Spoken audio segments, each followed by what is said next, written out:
মাননীয় স্পিকার, আমার নির্বাচনী এলাকা নীলফামারী জেলার জলঢাকা উপজেলা।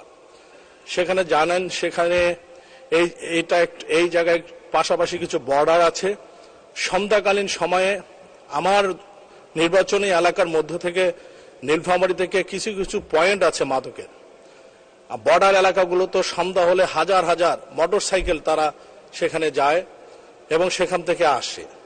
এই পয়েন্টগুলোকে চিহ্নিত প্রশাসন জানে, কিন্তু এই চিহ্নিত করার জন্য সেখানে যে চেকপোস্ট রাখা দরকার এবং সেই চেকপোস্টগুলো হয় না, এবং না হওয়ার কারণে আজকে আমাদের যে যুব সমাজ, আমাদের যে প্রতিশ্রুতি, আমরা যে যুব রাজনীতি করি, গতকালকে আমার সাধারণ সম্পাদক বলেছেন, আমার মাননীয় স্পিকার, আমি কোশ্চেনটা শুরু করছি, সেটা হলো এই চেকপোস্ট রাখানোর জন্য, বিশেষ করে আমার জলঢাকা উপজেলায় মাদকের বিরুদ্ধে চেকপোস্ট রাখার জন্য কোনো পরিকল্পনা মাননীয় মন্ত্রী মহোদয়ের আছে কিনা।